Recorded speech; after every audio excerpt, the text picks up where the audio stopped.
दोस्तों, हिंदू धर्म में तीज व्रत को बहुत महत्व दिया जाता है। आपको भी पता होगा कि 3 प्रकार की तीज होती हैं, जिसमें कि सबसे पहले आती है हरियाली तीज, फिर आती है कजरी तीज और फिर आती है हरितालिका तीज। अभी 2 तीजें जा चुकी हैं, अब तीसरी तीज आने वाली है 6 सितंबर को, जो कि है हरितालिका तीज। भाद्रपद मास के शुक्ल पक्ष की तृतीया तिथि को हरितालिका तीज का व्रत रखा जाता है। इस दिन सुहागिन महिलाएं पति की लंबी आयु, अच्छे स्वास्थ्य और सुखी वैवाहिक जीवन, संतान की प्राप्ति और तरक्की के लिए निर्जला व्रत रखती है। यह व्रत बहुत कठिन होता है क्योंकि ये निर्जला रखा जाता है। इस बार हरियाली तीज 6 सितंबर 2024 को मनाई जाएगी। अविवाहित युवतियां मन वांछित वर प्राप्त करने के लिए भी इस व्रत को रख सकती हैं। दोस्तों, सबसे पहले इस व्रत को माता पार्वती ने भगवान शिव के लिए रखा था, इसलिए इस दिन माता पार्वती और शिव जी की पूजा की जाती है। इस साल हरितालिका तीज में काफ़ी शुभ योग बन रहे हैं। ऐसे में पूजा अर्चना करने से कई गुना फल अधिक मिलेगा। व्रत को रखने के कुछ नियम हैं। सूर्योदय से पूर्व उठकर नहा धोकर पूरा श्रृंगार करें। सुहागिन महिलाएं पूरा श्रृंगार करें। हरितालिका तीज व्रत की कथा का पाठ करें और व्रत का संकल्प लें और आरती करें। आरती के बाद भगवान को भोग लगाएं और माता पार्वती को 16 श्रृंगार भेंट करें। मंत्रों का जाप करें, भगवान के भजन करें। पूजा खत्म होने के बाद गरीब और ज़रूरतमंद लोगों को दान करें या एक ब्राह्मणी को 16 श्रृंगार का दान करें, या फिर आप भोजन का भी दान कर सकते हैं। यह तीज का पर्व जो होता है पति पत्नी के रिश्ते को मजबूत भी बनाता है। दोस्तों, शास्त्रों में बोला जाता है कि माता पार्वती ने भगवान शिव को पति रूप में पाने के लिए कठोर तपस्या की और उन्होंने ही सबसे पहले ये हरितालिका व्रत रखा। यह व्रत बहुत कठोर होता है। तब इसे उन्होंने निर्जला रखा, तब जाके शिव जी प्रसन्न हुए और उन्होंने माता पार्वती से विवाह किया।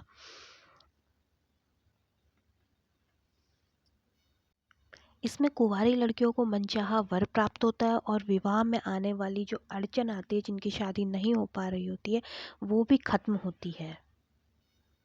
शादी के बाद का जो पहला हरितालिका तीज होता है वो बहुत खास होता है। आप शिवलिंग में पहले जल चढ़ाएं, फिर दूध चढ़ाएं, फिर बेलपत्र, धतूरा फिर चढ़ाएं, फूल चढ़ाएं, भगवान शिव की आरती करें। हो सके तो आप मिट्टी के जो होते हैं शिव पार्वती बनाएं और तब जाके उनको पूजा करें। दोस्तों, इस व्रत के दिन आपको किसी से गुस्से में बात नहीं करनी है, किसी की निंदा नहीं करनी है। साफ कपड़े पहनने हैं, मैले कपड़े नहीं पहनने हैं और काले और नीले रंग के कपड़े भी आपको नहीं पहनने हैं। हो सके तो हरे रंग की साड़ी और चूड़ी पहने। इस दिन चने और मसूर की दाल अवश्य दान करें।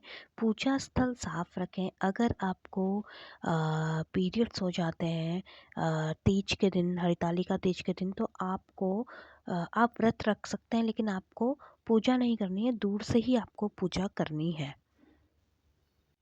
भोग में आप खीर और हलवे का भोग लगा सकते हैं। व्रत कथा पढ़नी बहुत ज़्यादा ज़रूरी है।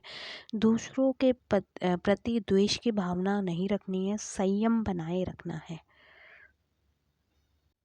तभी माता पार्वती और शिव जी भगवान आपके दुख दूर करेंगे, क्योंकि माता पार्वती ने भी खुद दोस्तों बहुत ज़्यादा कठोर तपस्या करी थी। पूरा सावन का महीना उन्होंने व्रत रखा था, जिसमें कि सारी तीज उन्होंने करी थी। ऐसे ही नहीं, उनको शिव जी भगवान प्राप्त हो गए थे। बहुत कठोर तपस्या, बिना पानी के व्रत रखना और रात दिन उनकी पूजा करना, उनको मन में स्मरण करना, तब जाके वो मिले थे। और ऐसा भी बोला जाता है कि अगर आप इस व्रत को एक बार स्टार्ट करते हैं रखना, तो उसके बाद आपको ये ज़िंदगी भर रखना पड़ता है। इसलिए आप सोच समझ के ये व्रत रखिए। और जो हरे रंग की साड़ी और चूड़ी जो है वो आप दान भी कर सकते हैं, और एक ब्राह्मणी को आप 16 श्रृंगार दान भी कर सकते हैं।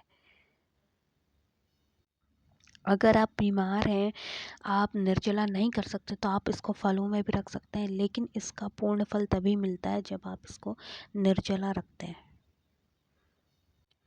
और जिन लोगों की संतान नहीं हो रही है, जिनके बच्चे नहीं हो रहे हैं सालों से, काफ़ी साल हो गए हैं, उनके लिए भी यह व्रत उतना ही महत्वपूर्ण है जितना कि उन लोगों के लिए जिनकी शादी नहीं हो रही, जो कि शादी करना चाहती हैं। और दूसरा, जो शादी कर चुकी हैं लेकिन उनके जो है ज़िंदगी में जो है, जो शादीशुदा ज़िंदगी है वो अच्छी नहीं है, उनके लिए भी है। और पति की लंबी आयु के लिए भी यह, खुशहाल जीवन के लिए भी यह व्रत है। तो आप यह व्रत का संकल्प कीजिए, कुछ भी गलत उस दिन नहीं बोलिए। पूरे मन से अगर यह व्रत करेंगे तो आपको ज़रूर उसका फल मिलेगा। अब आते हैं दोस्तों, इसका पारण कैसे करना है। अगले दिन सुबह उठ के आपको फिर से नहाना धोना है, भगवान शिव जी की पूजा करनी है, ब्राह्मणी को दान दे के आना है और उसके बाद फिर आपको खाना खा लेना है।